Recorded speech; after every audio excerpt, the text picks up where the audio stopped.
Hello, my sister, my brother. God bless you. You are welcome in Lovers of God International Ministry. So today we are going to learn from the Gospel of Matthew chapter 5, because we are studying now the New Testament, and today we are going to study Gospel of Matthew chapter 5. So the sermon title is A Transformed Heart Reveal the True Life of the Kingdom. So that is our sermon today. So we will study chapter 5, Matthew chapter 5. So we will see what happens in the chapter, and we will see sort out many things today. So this is going to be very beautiful and very powerful sermon today. By the grace of God, God bless you, my brother, my sister. God bless you. So we'll see in Matthew chapter 5 records the beginning of the sermon of Mount. Sermon on the Mount. On the Mount. Yes, sir. Jesus sat on the mountain, on the mount, and he began to teach many beautiful things. And this was the beginning of his ministry when Jesus Christ, we saw that in chapter 4, we saw that, but we see chapter from 1st, 2nd, 3rd, no, today's 5th chapter. So we saw in chapter 4th that Jesus Christ was baptized by the John Baptist. He was baptized by the water in the river of Jordan, and then he was led to the wilderness by the guidance of the Holy Spirit, and there he spent 40 days and 40 nights fasting, eating nothing, he ate nothing, he ate nothing, and he was tempted by the devil, and he passed that test and temptation. He cleared the temptation. He was succeeded defeating the devil and his lies, and then he came to Galilee to his town, and then he started preaching, and we saw these all things in chapter 4. But now we are in the chapter 5 now. So this is the sermon on the mount, a very special sermon. So here Jesus declared the Beatitudes, define true Christian character, and also teach about salt and light, and resize God's standard, and he raises God's standard from outward religion to inward holiness. So this is big lesson here. We see that God is not looking for religious appearance, but a changed heart that lives differently in the world. So that is the big lesson in these things we will see today. So we will go on. We will see the attitudes, the characters of kingdom people in Matthew 5 from verse 1 to 12. We will see now. We look in these verses now. So Jesus began the describing who is true blessed. So this is Jesus tell us about the blessings, who is really blessed in the kingdom of God, on the earth, and also in the kingdom of God. Hallelujah. Amen. God bless you. So Jesus started and said, "Blessed are the poor in spirit, for there is the kingdom of heaven." Amen. Amen.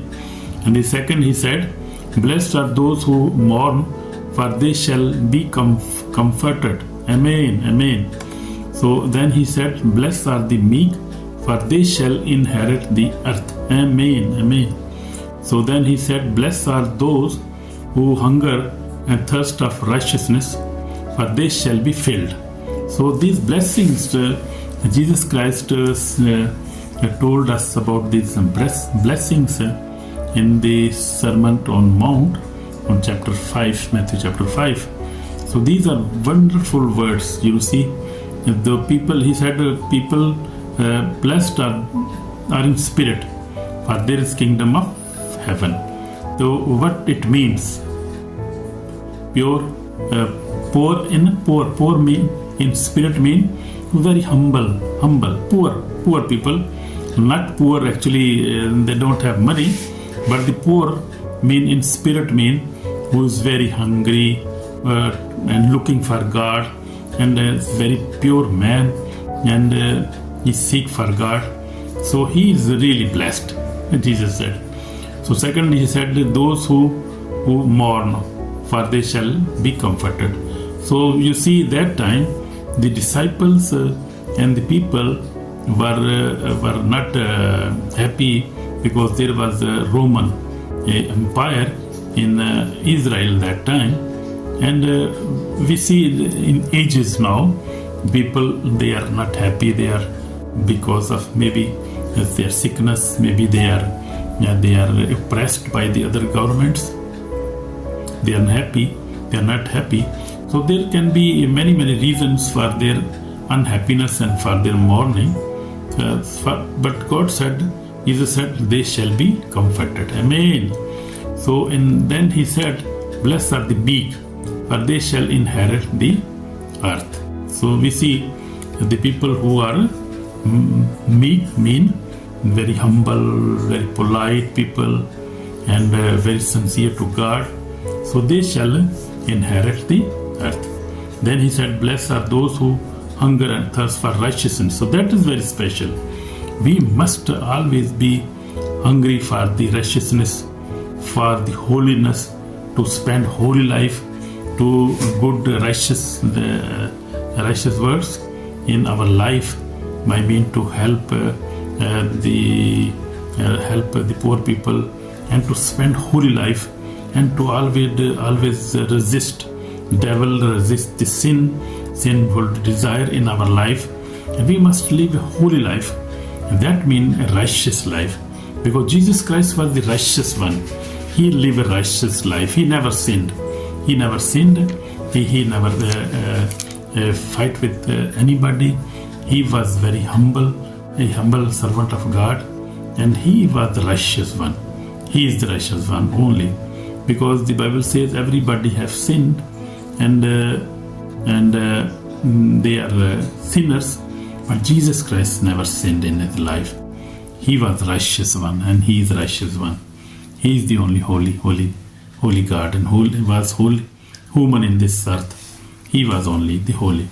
So we must also be righteous. We must live a righteous life, and we must not sin. We must love each other. We must forgive each other. We must read the Bible. We must obey the word of God and live a righteous life. So we'll see the spirit truth. We will see spirit truth now. So this is also our point. No, God's blessings are not based on power, wealth, or pride. God bless humility, repentance, mercy, and purity. So we see the spirit truth. We see spiritual truths now. So God blessings are not for based on power, wealth, or pride. God's blessings are based on humility, repentance, mercy, and purity. Amen. God bless you, my brothers. I hope you are understanding the Bible very well now. So we will see Jesus Christ as an example.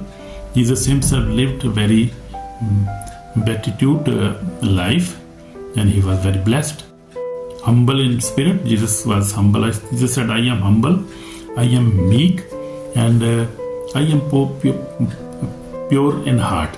So these were the qualities of Jesus Christ. He was humble in spirit, meek in power, pure in heart, obedient unto death. Up to death, he was obedient to his Father, the God Almighty.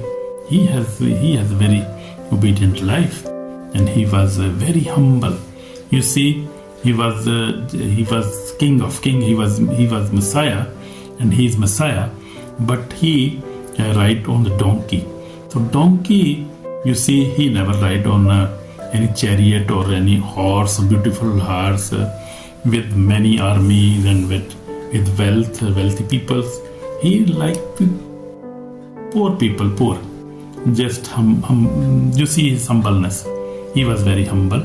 Even he was creator of the universe. He was God. He is God. But you see his humbleness. He's really humble. He's really humble. And really meek in power, pure in heart. He was pure in heart. But he was saying the truth. He never lied. He never made any lie promises to his disciples, to believers. He said what was true, and we see that is true. What is true? He said is true. He was obedient to his Father, Jesus Christ. We are talking about Jesus Christ now. So he was obedient to his Father even to the death. Even he is in the Garden of Gethsemane. He said, Father, your will be done, not mine. You see, he was humble, meek, he was pure in heart, obedient, and he obeyed the will of his Father, and even took the cross, even very very dangerous life, a very dangerous death. He took upon him. He took our sins.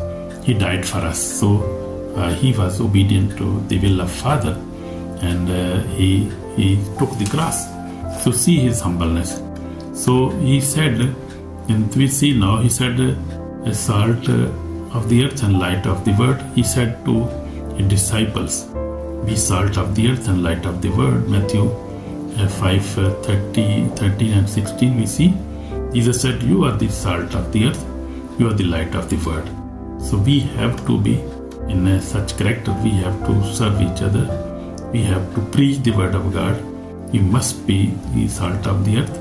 We must be the light of the word. Mean to show truth. And truth is what? Truth is gospel. Truth is the word of God. Truth is Jesus Christ. We must be light. We must show them what is true and what is right and what is not right. So this is big lesson here. Salt preserve, believers must stop corruption. Light shines. Believers must expose darkness. So that we must do. Christianity is not private. It is visible and impactful. Amen. Amen. So Jesus and the law, a higher righteousness, Jesus declared, I did not come to destroy but to fulfill. So he fulfilled the law. And he answered, unless your righteousness exceed the righteousness of these scribes and the Pharisees, you will be means enter the kingdom of heaven. So these things we must learn these things. So we see from the verse Matthew 5:21 to 46 now, Jesus goes deeper. Anger, murder in the heart, lost, adultery in the heart. Hatred must be replaced with the love of enemies. Therefore you shall be perfect, just as your Father in heaven is perfect. So we see this. So we must not be angry, and we must not be lustful, must not bear hatred. We must love each other, must love our enemies also. So we see Jesus Christ on the cross. Jesus prayed, Father, forgive them. So that is the wonderful life, you see. He even forgive all his enemies. He said, forgive them, Lord. Forgive them, my Father. So that is the kingdom perfection. Love instead of revenge. He never took any revenge. He bear our punishment, and he never took any revenge. He was not revengeable, but he was humble. He forgave everybody who hurt him, who even nailed him, killed him, and he forgave everybody. So in the Old Testament, we see David was a very good example, and David was also very obedient son of God. So as you see my testimony, I am also from 46 years I am walking with the Lord. I learned that outward ministry without inward holiness is empty. But for the last years, God has blessed me. I have overcome all kind of sin and I now live a holy life by the grace of God. It's not my own strength, because we cannot overcome any sin and sinful desire with our own power. We need the power of the Holy Spirit. We need the power of God. We need the Word of God. Actually, we need the Word of God to remember it by heart. So I have been reading the Bible, and God has given me wisdom even to preach the Word of God. Thank you, Jesus. Thank you, Father. Thank you, Holy Spirit, for this blessing. So this is called for repentance now.